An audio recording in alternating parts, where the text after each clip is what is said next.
David Reed wiped sweat from his forehead as he crouched beside the strange crystalline formations jutting from the purple soil of Taros 3, his scanner beeping softly in the alien twilight. 3 years on this frontier world, and he still felt amazed by the bizarre geology that seemed to shift colors with the planet's twin moons. Research Station Omega-7 sat 2 kilometers behind him like a metal bubble against the horizon, its lights creating a warm glow in the growing darkness. David preferred working alone during these specimen runs because the other xenobiologists never shared his enthusiasm for potentially dangerous discoveries. A distant rumble made him look up from his sample containers, and he squinted at the sky where something bright streaked across the purple-orange clouds, trailing smoke and fire. Not a meteor, he realized with growing excitement, but a spacecraft losing altitude fast and heading straight for the Rocky Canyon system just north of his position. David grabbed his equipment pack and started running toward the crash site before his rational mind could stop him. Dr. Helen Park back at the station would lecture him about safety protocols later, but right now his scientific curiosity burned brighter than common sense. The crash had torn a deep scar through the canyon wall, and David could smell burning metal and something else, something organic and sharp that made his nose wrinkle as he approached the smoking wreckage. The ship's design looked unfamiliar, with smooth curves and what appeared to be retractable claws along its hull movement in the shadows near the broken vessel made David freeze, and he slowly reached for the emergency beacon on his belt while trying to peer through the smoke and debris. Whatever had survived the crash was big, at least 7 feet tall, and moving with predatory grace despite obvious injuries. She stepped into the moonlight, and David's breath caught in his throat. Humanoid, but clearly not human, with elongated limbs, pale blue-gray skin that seemed to shimmer, and a face that mixed familiar features with something distinctly alien and dangerous. Her eyes were large and silver, reflecting light like a nocturnal hunter's. And when she opened her mouth, David saw rows of sharp teeth designed for tearing meat. She wore what looked like form-fitting armor that had been damaged in the crash, revealing patches of that strange, shimming skin underneath. Blood seeped from several wounds across her arms and torso, but she stood straight and alert as those silver eyes locked onto David with an intensity that made every survival instinct scream at him to run. Instead, he found himself taking a step forward, scanner still clutched in his trembling hand. The universal translator on his belt crackled to life as she spoke, her voice a low, melodic growl that somehow managed to sound both beautiful and terrifying. "I'm human," she said, the word dripping with recognition and something that might have been hunger. David swallowed hard and raised his hands slowly to show he wasn't armed, though he doubted his small plasma cutter would make much difference against a creature obviously designed for killing. "I'm a scientist," he managed to say, surprised his voice came out steady. "You're injured and need medical attention." She tilted her head like a curious predator studying prey, and David noticed how her nostrils flared slightly as she tested the air around him. When she spoke again, the translator rendered her words in that same melodic growl, but the meaning made David's blood run cold. "Your meat smells soft and sweet."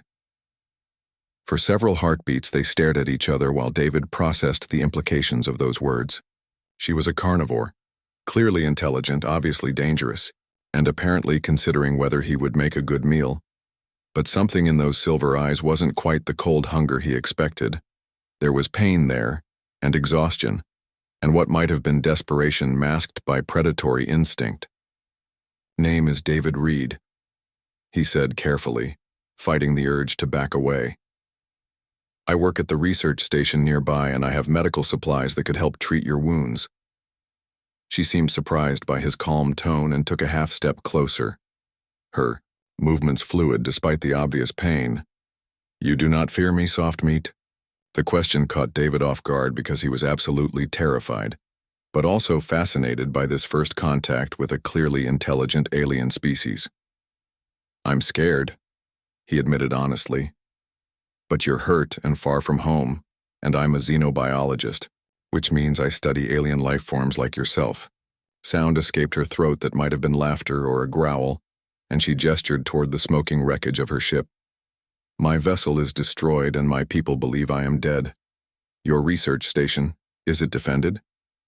David wondered if He was making the worst mistake of his career but nodded toward the distant lights. Basic defensive systems, but we're scientists, not soldiers. Why do you ask? Those silver eyes studied him with an intensity that made David feel like a specimen under a microscope. And when she spoke again, her voice carried a note of something that might have been respect. Because I came here to hunt your kind for food, and now I find myself in need of your help instead. The honesty in her admission should have sent David running, but instead he found himself stepping closer and pulling out his medical scanner. What's your name? He asked as he activated the device. I am called Vera of the Silthari, she replied, allowing him to approach despite the obvious tension in her posture. And you are either very brave or very foolish, David Reed of the Humans. As David began scanning her injuries, he realized this moment would change everything. Not just for him or for the research station, but potentially for the entire relationship between humans and whatever species Vera represented in the wider galaxy.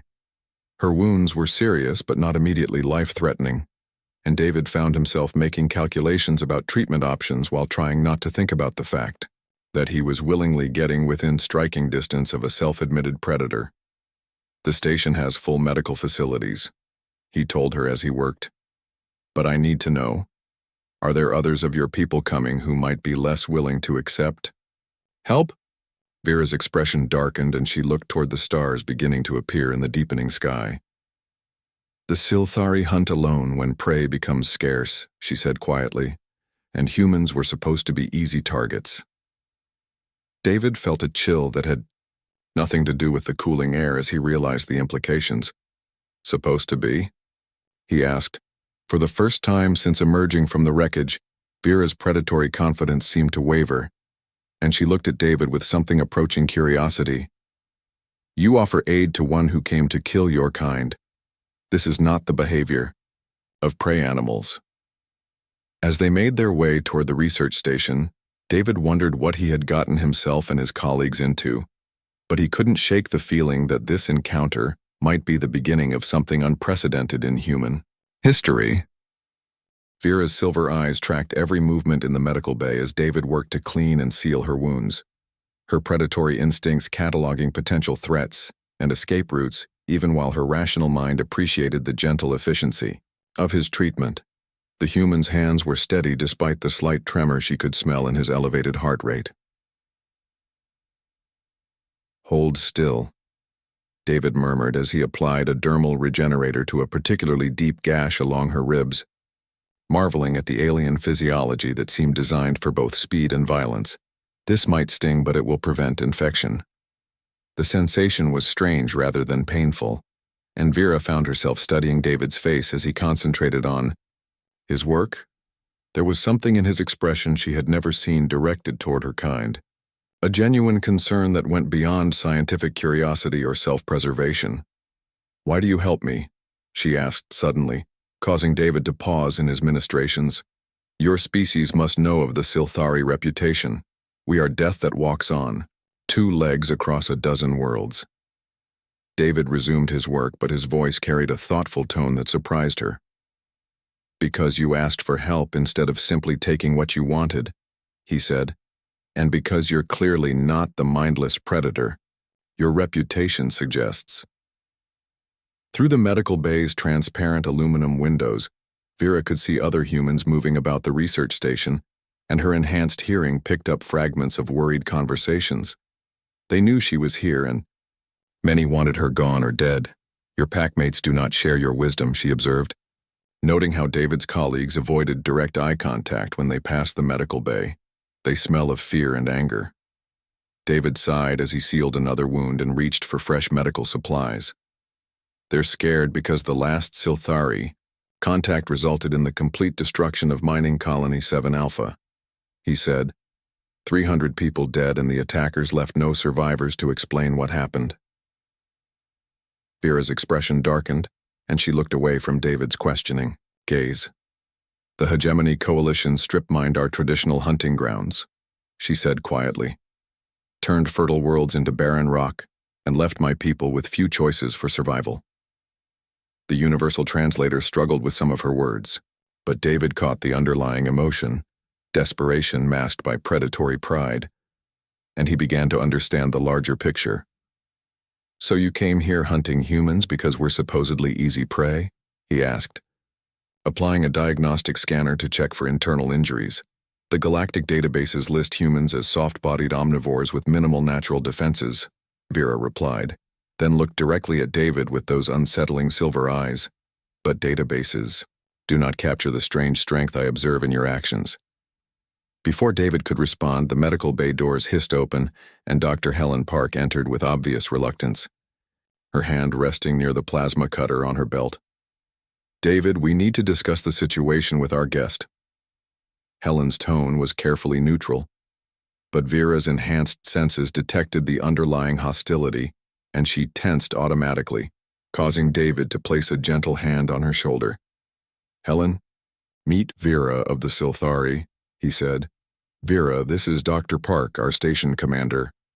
"Commander Park," Vera acknowledged with a slight nod that somehow managed to convey both respect and warning. Helen remained near the doorway and her voice was tight, with barely controlled tension. "The Hegemony patrol vessel Retribution contacted us an hour ago," she said. "They're demanding we turn over any Silthari survivors for transport to a detention facility." Vera's reaction was immediate and violent. She started to rise from the medical table with a snarl that made both humans step back, her wounds forgotten in the face of this new threat. "The Hegemony seeks to turn my people into hunting animals for their entertainment," she growled, her voice dropping to registers that made the medical equipment vibrate. "I will not be taken alive for their gladiatorial games." David moved between Vera and Helen with his hands raised peacefully. "Nobody is turning anyone over to the Hegemony," he said firmly. "Vera is under the protection of xenobiology research protocols as a first contact specimen." Helen's eyebrows shot up in surprise. "David, you can't classify a sentient being as a research specimen without proper authorization." "I can classify her as a research partner," David replied, his mind working quickly through the legal implications.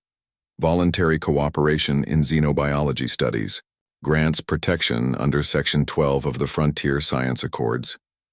Vera looked back and forth between the two humans as they discussed her fate and found herself oddly touched by David's determination to protect her. No one had ever risked themselves for her benefit before.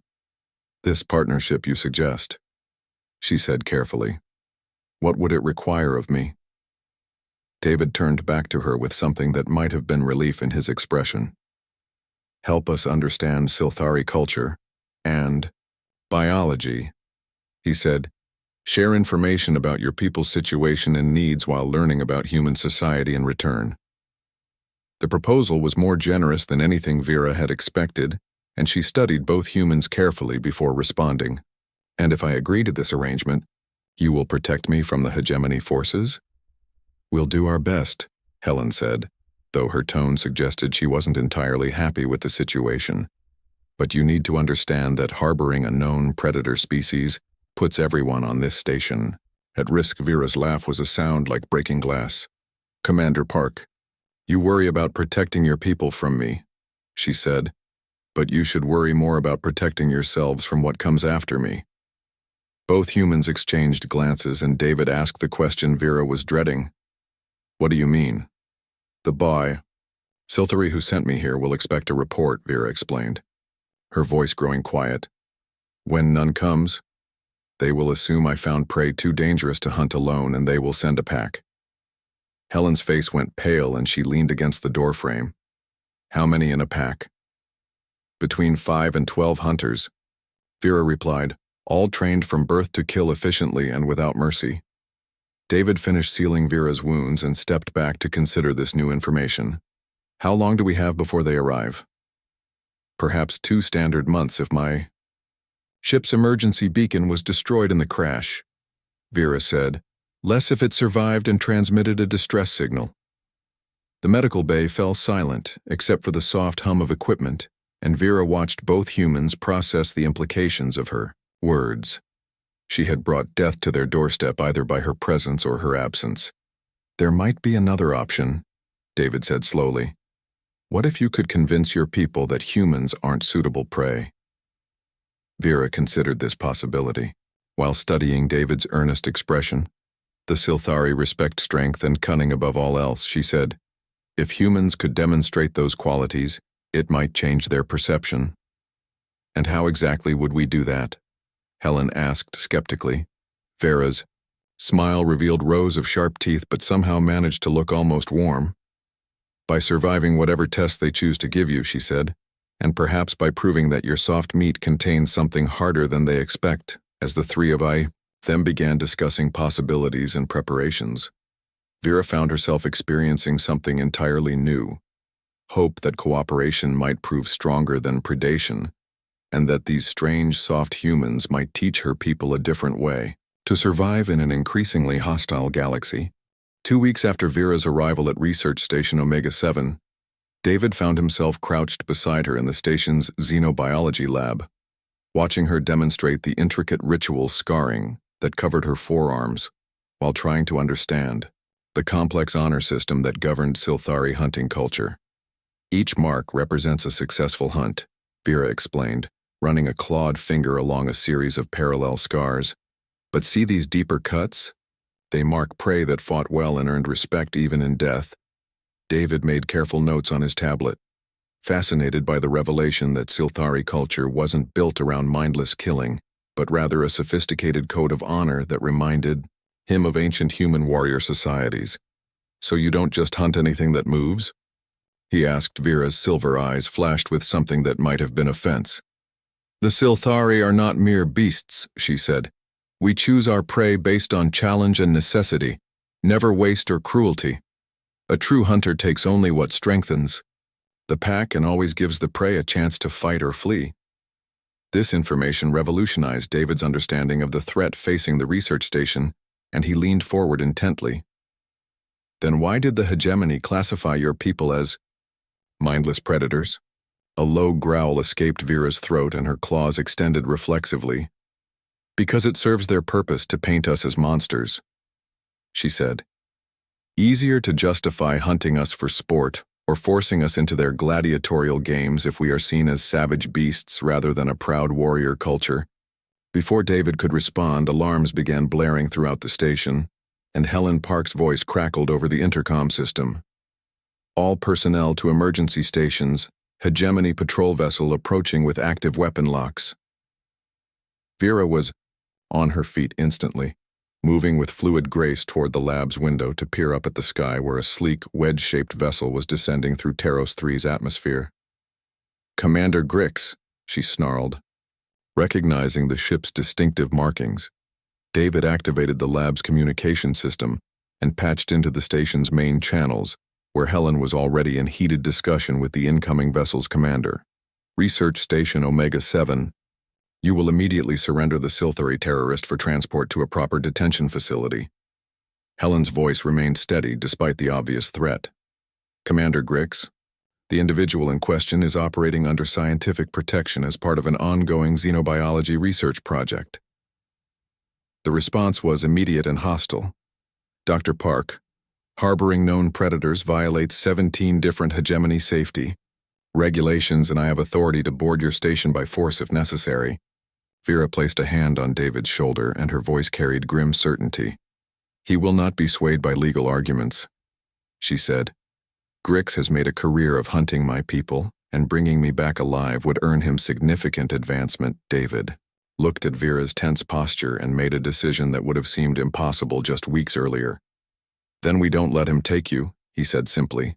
Through the communication system, they could hear Helen buying time with bureaucratic delays, while other station personnel prepared defensive systems, but everyone knew their small research facility couldn't withstand a direct assault from a hegemony warship.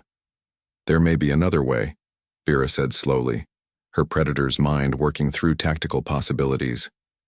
"Hegemony commanders are arrogant, and Grix especially enjoys demonstrating his superiority over lesser species." David understood immediately. "You're suggesting we challenge him to some kind of contest?"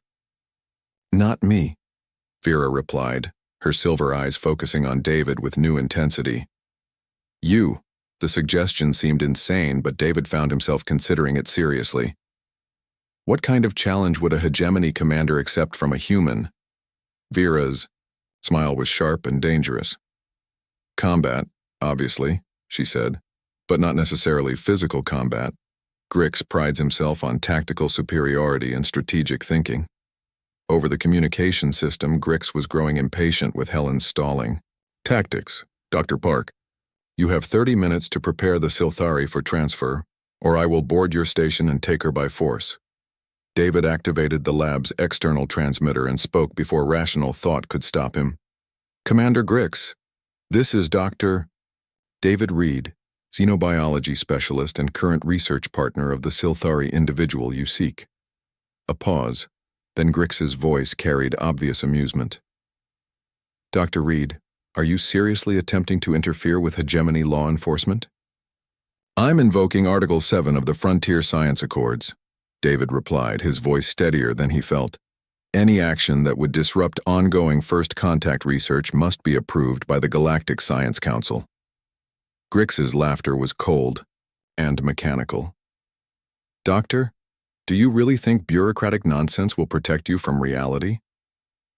Vera leaned close to the transmitter, and her voice carried the weight of ancient warrior traditions. Commander Grix, the human speaks of honor codes you would not understand, but perhaps you would appreciate a more direct challenge. Another pause, longer this time. Explain yourself, Predator. The human David Reed claims partnership with a Silthari warrior, Vera said, choosing her words carefully. If you doubt his worthiness for such an alliance, perhaps you would accept a contest to prove his capabilities. David shot Vera a questioning look, but she pressed on before he could object. 3 challenges of your choosing, Commander. If the human fails, I surrender myself willingly. If he succeeds, you acknowledge our research partnership and withdraw your claim. The communication channel crackled with static as Grix considered the proposal, and David realized he was holding his breath. What kind of challenges? He asked quietly. Vera's voice dropped to a whisper. Grix is predictable. He will choose tests that showcase hegemony superiority while making humans look weak and foolish. Commander Grix's voice returned with obvious satisfaction. Dr. Reed, I accept your partner's proposal with modifications. 3 challenges of my design with the entire research station as witness. When you fail, both you and the Silthari will be taken into custody for interfering with hegemony operations. Helen's voice cut in from the command center. David, you can't agree to this. But David was already responding. I accept your terms, Commander. Grix. As the hegemony ship settled into a landing pattern near the research station, Vera studied David's determined expression and found herself experiencing an emotion she had never felt before. Pride in someone who was not Silthari. You understand that Grix will try to humiliate you publicly? She asked. David nodded grimly. But he's also giving us a chance to show him and his crew what humans are really capable of, he said. And if I'm right about human nature, that might change everything. Vera felt her lips curve in what might have been the first genuine smile of her adult life. David Reed, you are either the bravest human in the galaxy or the most foolish. Probably both, David admitted as they watched armed hegemony troops disembark from their vessel. But that's what makes us human, as they prepared to face challenges designed to break human spirit and prove hegemony superiority. Both David and Vera sensed they were about to participate in something that would resonate far beyond their small research station, a test that might redefine how the galaxy viewed both species. Commander Grix stood in the center of Research Station Omega-7's main assembly hall, like a monument to hegemony superiority, his 8-foot frame encased in polished black armor that reflected the nervous faces of the human research staff gathered around the improvised arena. His forearms moved with mechanical precision as he arranged 3 testing stations, while his subordinates recorded everything for later broadcast across hegemony. Space. David felt sweat beading on his forehead despite the station's climate control as he studied the challenges Grix had prepared, each one seemingly designed to showcase human physical and mental limitations. The first station contained a complex 3-dimensional puzzle made of crystalline components that shifted color and configuration based on electromagnetic fields. Your first test, Dr. Reed. Grix announced in his resonant voice, a standard hegemony tactical analysis exercise used to evaluate officer candidates. You have 15 minutes to solve a puzzle that typically requires advanced cognitive implants to complete. Vera watched from the sidelines with growing tension as David approached the shifting crystal matrix, her enhanced hearing picking up the whispered conversations among Grix's crew about how quickly this human would fail. She had seen similar puzzles before, and knew they were designed to be impossible for organic minds to solve within the time limit. David spent the first 3 minutes simply observing the pattern changes, while Grix's chronometer counted down with audible precision. Instead of immediately trying to manipulate the crystals, he pulled out his standard research tablet and began running spectral analysis on the electromagnetic signatures. Interesting approach, Grix commented with obvious amusement, but your primitive scanning equipment cannot provide the computational power necessary for solution algorithms, rather than respond. David continued his observations, and Vera noticed something that made her silver eyes widen with surprise. He wasn't trying to solve the puzzle through brute force calculation, but was instead mapping the underlying mathematical relationships that governed its behavior. With 8 minutes remaining, David began moving the crystal components in seemingly random patterns, while his tablet displayed cascading data streams. Grix's amusement shifted to confusion as the human ignored the puzzle's intended solution path and instead exploited what appeared to be a harmonic resonance in its core programming. The crystalline matrix suddenly locked into a stable configuration with all components glowing the same brilliant blue color, and Grix's chronometer showed 6 minutes still remaining on the clock. Silence filled the assembly hall as everyone processed what had just happened. How did you solve that? Grix demanded, his forearms moving in agitation. The standard solution requires quantum-level computational analysis. David wiped sweat from his hands and smiled tiredly. I didn't solve it the way you intended, he said. I found a backdoor in the programming. By treating it as a musical harmony problem instead of a mathematical puzzle, Vera felt something shift in her chest as she watched David's calm explanation. This human had just accomplished something that should have been impossible, and he seemed almost embarrassed by the achievement. Rather than proud, Grix's second challenge involved a test of physical endurance, where David would need to maintain perfect balance on a narrow beam, while weighted spheres were hurled at him by mechanical launchers. The exercise was designed to demonstrate human physical inferiority compared to hegemony coordination and reflexes. This test measures combat readiness under hostile conditions, Grix explained as his crew activated the projectile systems. Most candidates last less than 30 seconds before losing balance and falling. David stepped onto the narrow beam and immediately adopted a stance that surprised Vera. Instead of trying to rigidly maintain his position, he began moving, with fluid adjustments that reminded her of water flowing around obstacles. The first volley of weighted spheres came from 3 directions simultaneously, and David twisted his body in ways that seemed to defy his species' supposed physical limitations. Where Vera expected rigid resistance, she saw flexible adaptation that turned direct impacts into glancing blows. 20 minutes later, Grix finally called a halt to the exercise as David continued deflecting projectiles with movements that had evolved from desperate dodging into something resembling a complex dance. His clothes were torn, and his body showed multiple bruises, but he remained upright on the beam with steady breathing. Impossible, one of Grix's subordinates muttered. His reaction times are within normal human parameters, but his predictive capabilities exceed our targeting algorithms. Vera understood what the hegemony soldiers were missing. David wasn't reacting faster than humanly possible, but was instead reading the patterns in their attacks and anticipating their targeting sequences like a scientist analyzing experimental data. The third and final challenge required David to repair a deliberately sabotaged life support system while working under time pressure and intentional distractions. Grix had damaged the atmospheric processors in a way that would require both technical expertise and steady nerves to fix. Your research station's life support will fail completely in 45 minutes. Grix announced. The necessary repair components are scattered throughout the building, and the damaged systems will fight your efforts to restore them. As alarms began blaring and emergency lighting bathed everything in red shadows, David grabbed his toolkit, and started running through the station corridors. Vera followed despite Grix's protests, claiming her right as research partner to observe the humans' methods. What she witnessed over the next 40 minutes changed her fundamental understanding of human nature.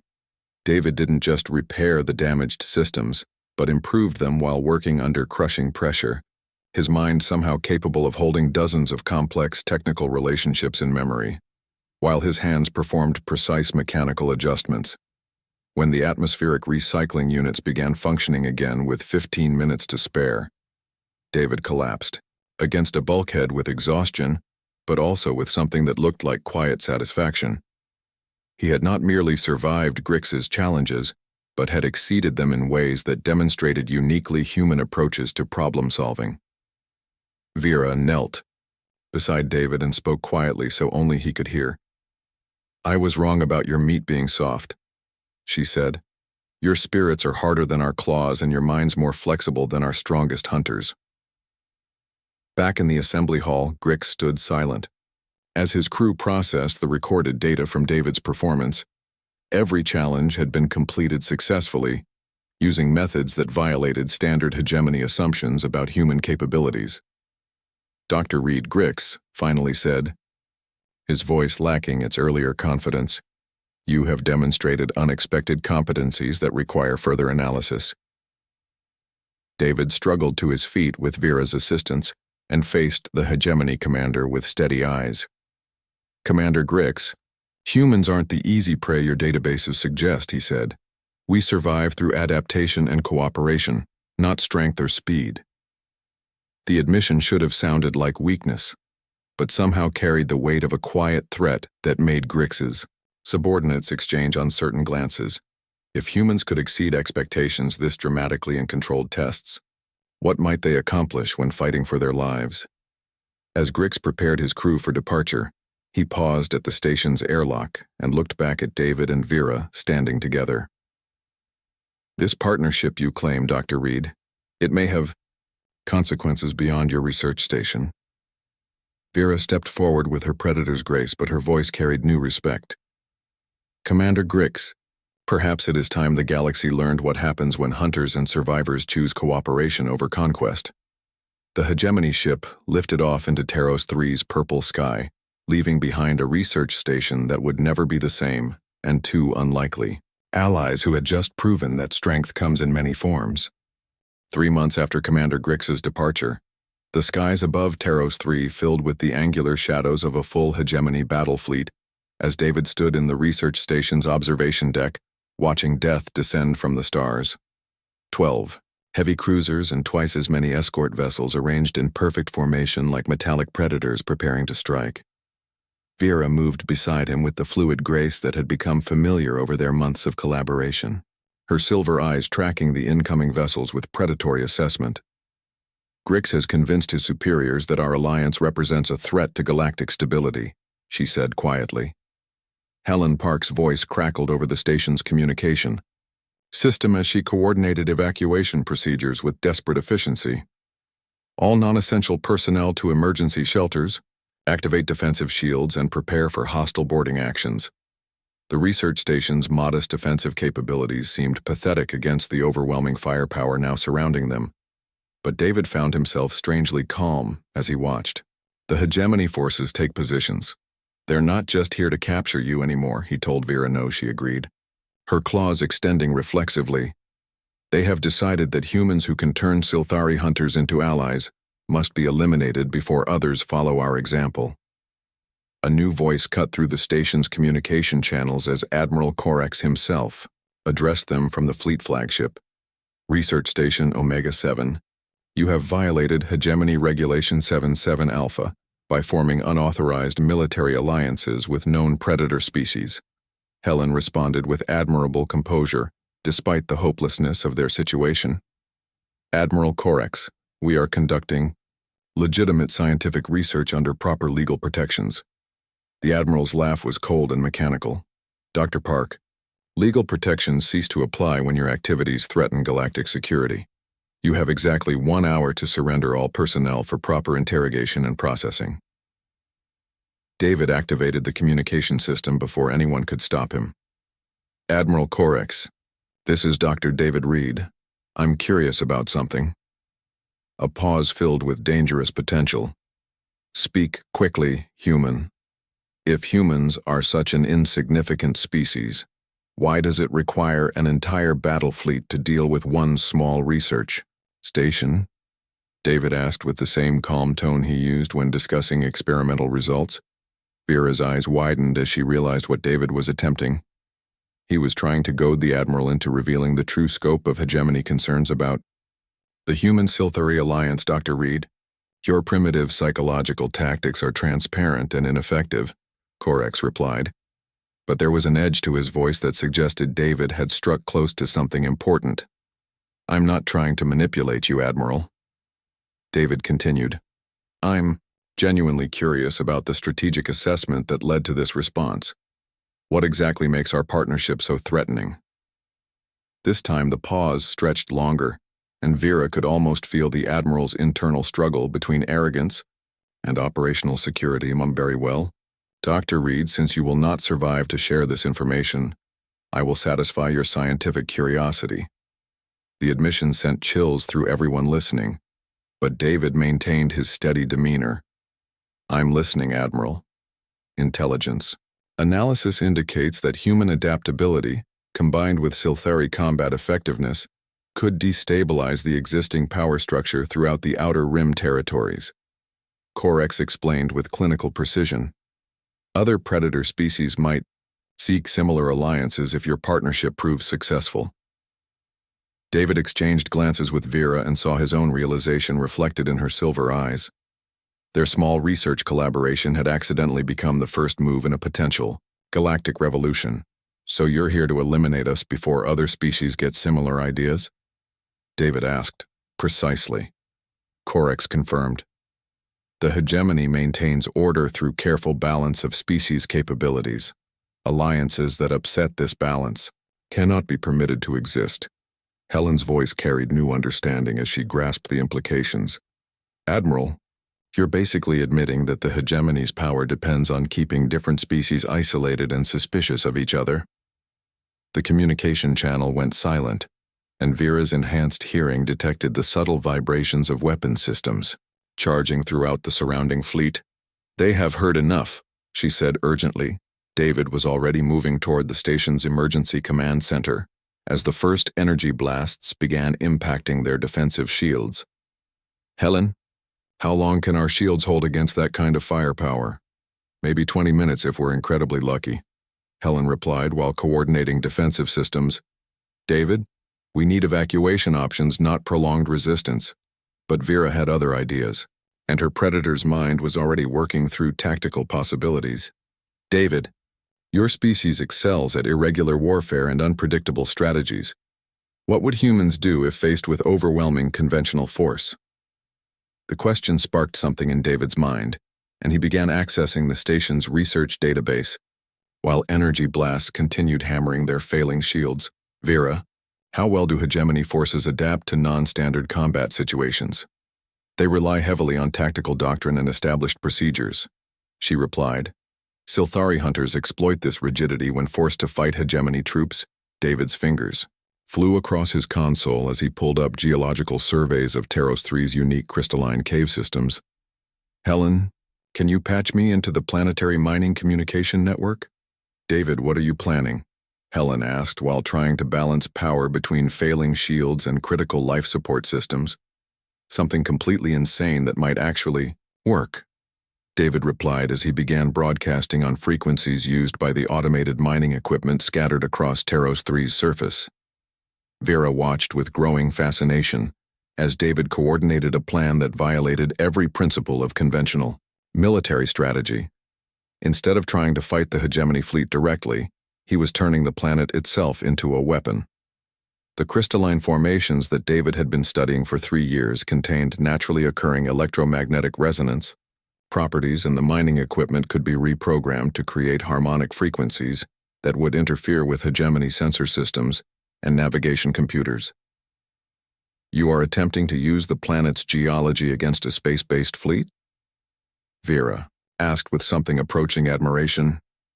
I'm attempting to level the playing field by removing their technological advantages, David replied as mining charges began detonating in carefully calculated sequences across the planet's surface. The effects were immediate and dramatic as waves of electromagnetic interference began washing over the hegemony vessels, disrupting their formation flying and forcing them to rely on backup systems. Admiral Corex's voice crackled with static as he tried to coordinate his confused fleet. Vera felt her warrior's heart singing as she watched David turn scientific knowledge into tactical advantage. Your soft meat contains the soul of a hunter, she told him. Through the chaos of interference and confused communications, David and Vera coordinated evacuation efforts, while Helen kept the research station functioning long enough for everyone to reach the underground emergency shelters.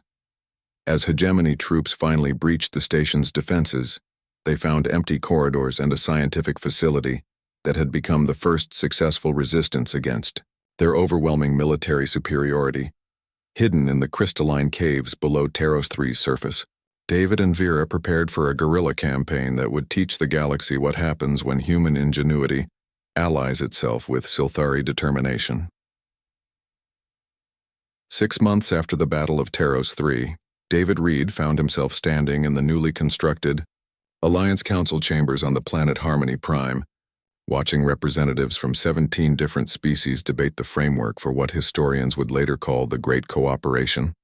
The human-Silthari partnership had indeed sparked the galactic revolution that Admiral Corex had feared. Vera stood beside him in her new role as Silthari ambassador, her warrior's bearing now tempered by diplomatic protocols, but her silver eyes still holding the sharp intelligence that had first intrigued him in that crashed ship so long ago. The hegemony delegation continues to object to our proposed defense pacts, she reported quietly. Through the chamber's transparent walls, David could see the orbital shipyards where human engineering ingenuity was being combined with Silthari combat design principles to create vessels unlike anything the galaxy had ever seen. Fast, adaptable and deadly when threatened, but designed primarily for exploration and defense rather than conquest. Dr. Helen Park approached them with a communication tablet showing the latest reports from frontier worlds.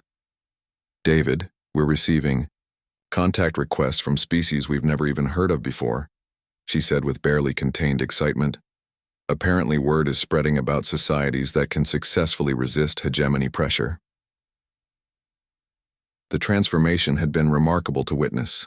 What began as a desperate guerrilla campaign in Taros 3's crystal caves had evolved into a coordinated resistance movement as other species realized that cooperation could indeed challenge the established galactic order.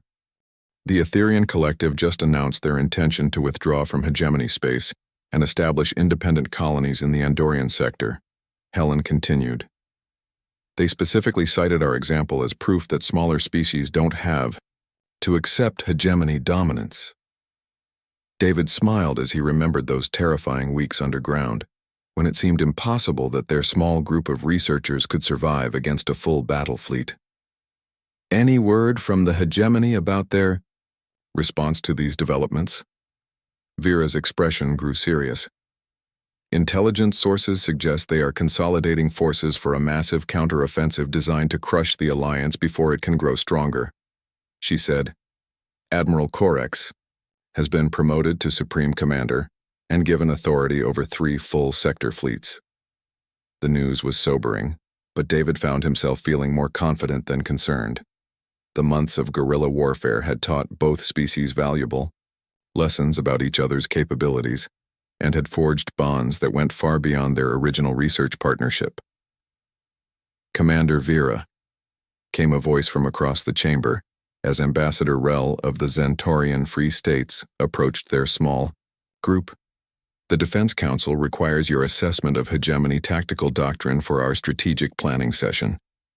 Vera nodded acknowledgement, but paused to look at David with something that might have been affection in those predatory silver eyes. David Reed, do you ever regret offering medical aid to a stranded hunter who came to your world seeking easy prey?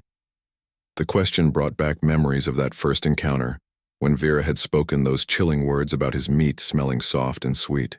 So much had changed since then that it seemed like a different lifetime. Never, David replied honestly.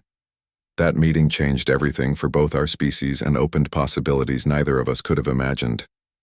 As Vera departed for her strategic planning session, David remained at the observation wall watching ships from dozens of different worlds working together in the orbital construction yards.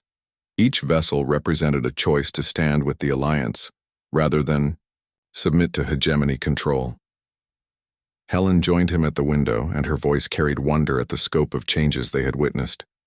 David, do you think we actually have a chance against the hegemony's full military power? We have something they don't understand, David replied, as he watched a sleek Silthari hunter-killer dock with a human research vessel.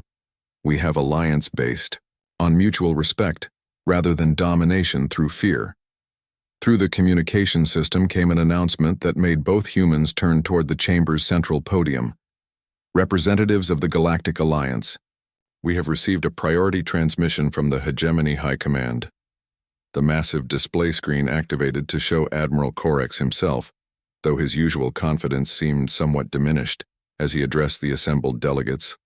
To the leaders of the so-called Galactic Alliance, the hegemony offers terms for peaceful resolution of this unfortunate misunderstanding.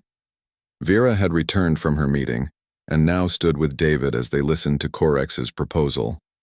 The hegemony is prepared to grant limited autonomy to frontier territories in exchange for acknowledgement of our overall authority and cessation of military alliance activities. The offer was more generous than anyone had expected, and David could see delegates exchanging glances as they considered the implications. They're scared, he realized aloud. Yes. Vera agreed with satisfaction. They have realized that conventional military force cannot defeat an enemy that adapts faster than their tactical doctrine can evolve. Ambassador Rel stepped forward to deliver the Alliance's response, and his words carried the weight of 17 different species, speaking with one voice. Admiral Corex, the Galactic Alliance appreciates your offer, but we must respectfully decline. Corex's image flickered with what might have been surprise. Ambassador Rel, you are choosing conflict over compromise. The hegemony's military superiority remains overwhelming. Admiral Vera said as she moved to stand beside Rel. You continue to measure strength in terms of ships and weapons, while ignoring the power of voluntary cooperation. David felt pride swell in his chest as he watched Vera address the hegemony commander with calm confidence. The Alliance grows stronger each day not through conquest, but through demonstration that different species can achieve more together than apart. Corex's expression darkened as he realized negotiations were failing. Very well, Alliance representatives. If you choose resistance over reason, then you will face the consequences of your decision. As the transmission ended and delegates began discussing defensive preparations, David found himself remembering Vera's words from their first meeting and how completely their meaning had changed. Her assessment of his meat being soft and sweet had become a source of strength rather than vulnerability. Vera, he said as the chamber filled with the sounds of urgent planning, there's something I want to ask you. She turned to him with those silver eyes that no longer seemed predatory but rather protective. What troubles you, David Reed? That first night when you said my meat smelled soft and sweet, did you really consider killing me for food? He asked. Vera's smile revealed sharp teeth, but somehow managed to convey warmth. For perhaps 30 seconds, she admitted. But then you offered aid to someone who had come to harm your people, and I realized that strength comes in forms my people had never encountered. David nodded, understanding. As around them, the Alliance prepared for the greatest test of cooperation the galaxy had ever seen. And now? Now, Vera said as she watched ships from dozens of worlds working together in perfect harmony. I would tell any who question human courage that your meat may smell soft and sweet, but your soul's taste of starfire and iron. The phrase would become famous across Alliance space as the war with the hegemony began in earnest, but David would always remember it as the moment when a predator's assessment became a warrior's praise, and two species learned that the strongest alliances are forged, not through conquest, but through mutual respect, and the courage to trust in each other's strange forms of strength. Outside the chamber windows, the ships of the Galactic Alliance prepared to carry their message of cooperation to the farthest reaches of space, while in the halls of power, former enemies planned together for a future where predators and prey might finally learn to hunt side by side.